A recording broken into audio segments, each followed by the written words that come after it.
Hello belles âmes audacieuses, Anne-Solène âme soleil, en direct d'Inde, j'en suis à mon 15e jour de Panchakarma, donc je me sens assez fatiguée. J'espère que pour ce regard d'éveil, ma parole sera claire, limpide et compréhensible pour tous. Alors élan du cœur ce matin de vous déposer un regard d'éveil sur un thème assez prégnant actuellement, qui se nomme les flammes de l'impossible, possible dans l'unité.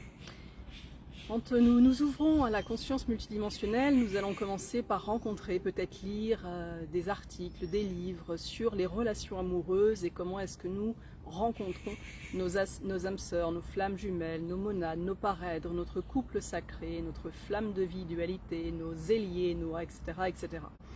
Et dans la relation de couple, vous aurez peut-être un jour l'occasion ou pas, j'en sais rien, ou peut-être que certains sont dans cette relation actuellement et c'est pour ça que je suis invitée à en parler. Il y a une relation très particulière qui se nomme les flammes de l'impossible. Les flammes de l'impossible, c'est lorsque vous avez dans d'autres vies, sur des plans très avancés de l'alchimie des corps physiques, rencontré un être, homme-femme, femme-homme, femme-femme, homme-homme, avec lequel vous avez connu l'onction sacrée des alchimies des corps du vivant incarné. Et donc dans cette vie, lorsque ces deux êtres vont se retrouver, il y a une reconnaissance physique, immédiate, instantanée, qui pourrait se manifester d'un point de vue de la conscience mentale comme un élan de désir, mais en fait ça va beaucoup plus profondément que cela. C'est vraiment une reconnaissance, une clé d'activation qui s'enclenche dans le chakra de la sexualité, le chakra du feu sacré, le chakra de la création divine. Et les flammes de l'impossible, ce ne sont pas des flammes jumelles, ce ne sont pas des monades, ce ne sont pas des parèdres, ce sont des rencontres qui avaient dans les temples sacrés, au temps des grands mystères, pour initiation d'élever la conscience planétaire du feu sacré créateur sexuel. Et ce sont des rencontres qui ont bouleversé les âmes qui les ont naviguées. Et pourquoi est-ce qu'on les appelle les flammes de l'impossible? Parce que dans cette époque d'initiation, de haute initiation au mystère de la création, eh bien certains paliers de réalisation à travers la connexion cellulaire du feu sacré de l'intime n'ont pas pu être passés. Et donc il y a comme un sentiment d'inaccompli qui demeure au cœur de l'âme, ou en tout cas des âmes qui ont vécu cette initiation. Et donc ce qui relie deux êtres qui vivent une relation ou qui se rencontrent, j'aimerais même plus dire, qui sont comme deux soleils qui s'attirent, qui se magnétisent à un moment donné de la vie, c'est que ce que nous naviguons actuellement sur Terre avec les émanations solaires gigantesques vient réveiller dans l'ADN solaire alchimique des corps conscience de vie ces expériences qui ont pu être vécues sur d'autres plans, d'autres dimensions et d'autres époques. Et traditionnellement, naturellement, comment est-ce que se manifeste cette relation? C'est vraiment, on pourrait l'apparenter à un coup de foudre, mais c'est pas ça. C'est très précisément comme si quand vous rencontrez l'autre personne, et encore une fois, ça peut être un homme, une femme, que vous soyez en couple ou pas dans cette vie, vous allez sentir au niveau vraiment du bassin qu'il y a comme un enclenchement d'un feu. Il y a une reconnaissance, vous connaissez le corps de l'autre. C'est pas si au niveau du cœur, c'est d'abord au niveau du corps.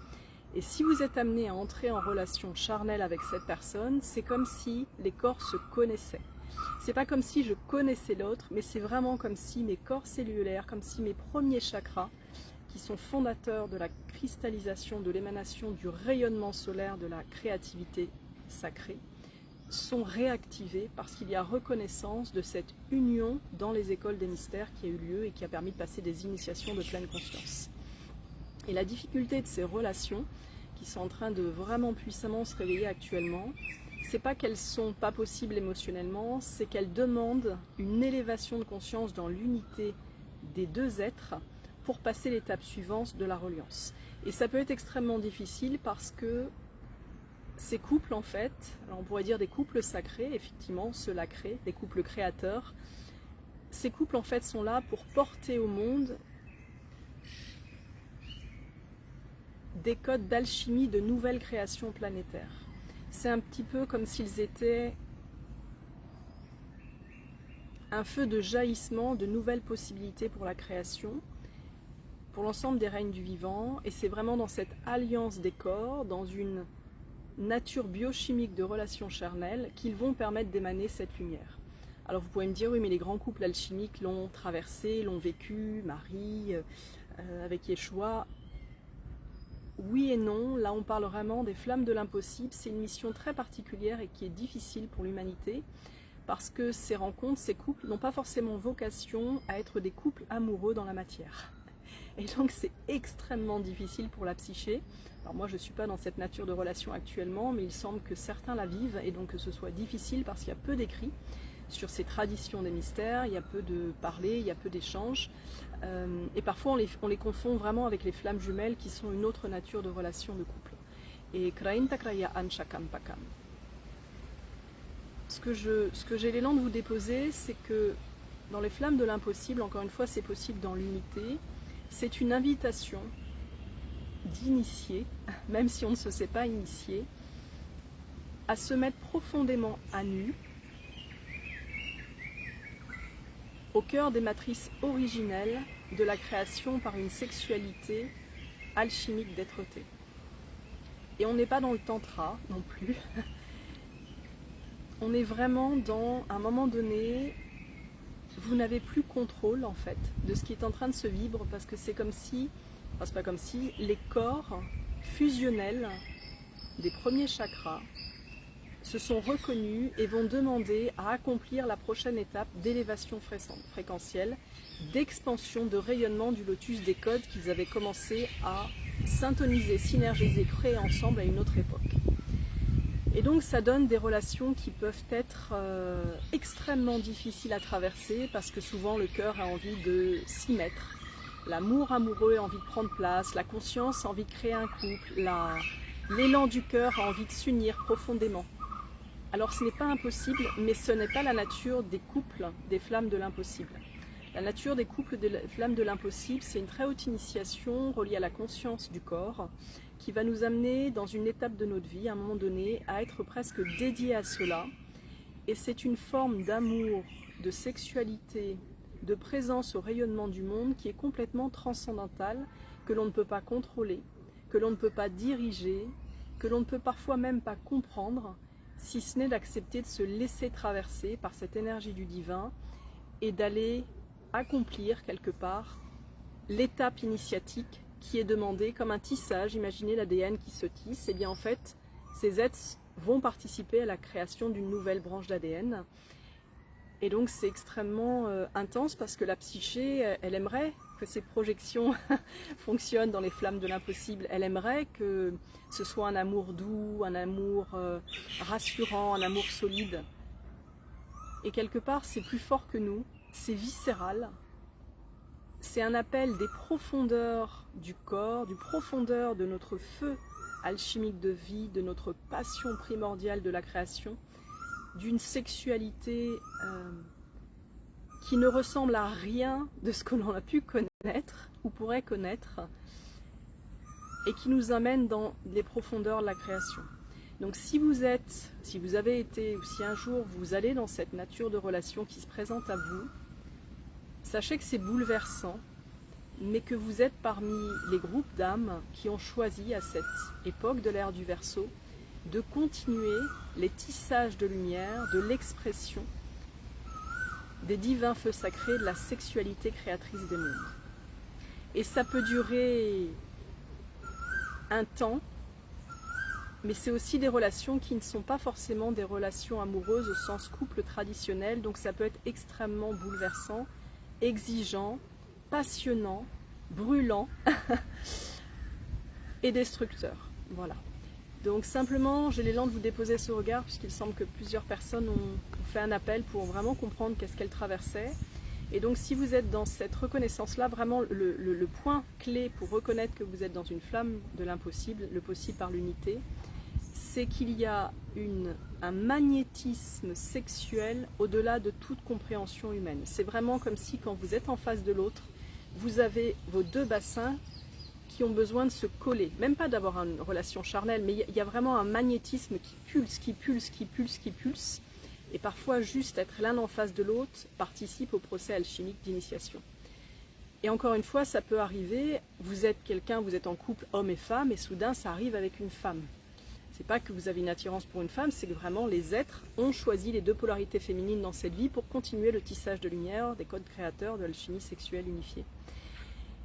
Et donc ce que je vous invite voilà, à poser un regard, si jamais vous avez un doute de savoir si vous êtes dans cette relation ou pas, c'est simplement vraiment de vous poser en nature et de demander est-ce que je suis dans une relation de flamme de l'impossible, et si c'est le cas, de demander guidance à votre conscience unifiée pour être accompagné par votre sagesse universelle à traverser cette initiation, à accueillir le joyau et le cadeau, la propulsion du feu sacré qui va émaner en vous, puisque c'est vraiment un feu gigantesque qui va rayonner une énergie de créativité universelle extrêmement puissante, et d'accueillir cette traversée comme une initiation, comme une odyssée, comme un joyau vers la splendeur. Si jamais cette relation passe son initiation et accède à la tissage, à l'enclenchement du palier suivant, après vous avez la liberté totale de savoir si cette initiation se termine ou si vous êtes appelé à vivre d'autres choses ensemble après. Mais je le précise, c'est pas toujours le cas, donc c'est pour éviter les descentes aux enfers émotionnels. Voilà. J'ai une belle âme qui me demande comment savoir quel type de couple nous sommes. C'est pas trop important pour moi de savoir quel type de couple nous sommes, parce qu'en fait, de mon expérience et des navigations que j'ai fait sur les natures de relations de couple, quelque part on s'enferme dans des nominations. Là vous allez me dire, bah oui, mais tu nous parles des flammes de l'impossible. Je le dis juste parce que c'est en train de se réactiver chez beaucoup de personnes et elles peuvent être vraiment déboussolées et perdues dans qu'est-ce que c'est et qu'est-ce que j'en fais en fait. Souvent, moi j'ai des belles âmes qui me disent, oh j'ai très envie de rencontrer ma flamme jumelle. Vraiment, je fais un aparté, si vous avez l'élan, vous n'êtes pas en couple et que vous souhaitez rencontrer l'amour en couple, déposez une prière simple de rencontrer l'homme ou la femme avec laquelle vous serez comblé et qui sera complet avec vous. Juste demandez d'être heureux en couple. Parce que quelle que soit la nature d'âme et de relation que vous aurez sur des plans universels, c'est pas très important. L'important c'est est-ce que vous êtes heureux dans votre quotidien. Voilà. Mais il y a des couples initiatiques et ces couples initiatiques, ils sont complexes. Et c'est vrai que c'est souvent un joyau de pouvoir avoir l'information pour les reconnaître et donc vivre cette initiation plus sereinement, j'ai envie de dire. Voilà. Donc c'est pas une étiquette, mais c'est juste que ces énergies sont en train d'être puissamment stimulées par les émanations solaires, et si ça arrive au coin de la rue, c'est juste bien de savoir que ça existe, parce que ça permet à la conscience, à l'émotionnel de rester zen et d'observer avec conscience tout simplement, pour pas tomber dans les turbulences du trou noir, voilà, ou de projections gigantesques et d'en souffrir inutilement. Voilà belles âmes, ce que j'avais l'élan de vous déposer, c'est en train de, c'est vraiment en train d'impulser, donc voilà, si jamais ça arrive, souvent ça arrive plutôt quand on est célibataire, donc ça va, c'est joyeux. Et c'est un cadeau, voilà, c'est un cadeau, et c'est aussi un cadeau, une force qui va nous amener dans nos profondeurs les plus à nu. Voilà, les plus à nu, on ne peut pas se cacher, on ne peut pas se mentir, on ne peut pas se protéger, on est obligé d'y aller à fond, et c'est le grand saut dans les flammes de la création. Et ce feu de la vie, il est aussi extraordinaire. Donc voilà, si dans cette vie vous avez un rendez-vous d'âme de cette nature, ne l'invoquez surtout pas. Mais si ça se présente à vous, eh bien, soyez vraiment en amour de vous-même, que vous participez à l'évolution et que vous allez vivre une expérience extraordinaire où votre clé d'équilibre, c'est l'unité en vous, la non-projection, et accueillir l'initiation depuis votre ancrage, votre alignement et votre exploration de la puissance de la sexualité unifiée. Plein d'amour vers vous, prenez soin de vous et à très bientôt. Ciao.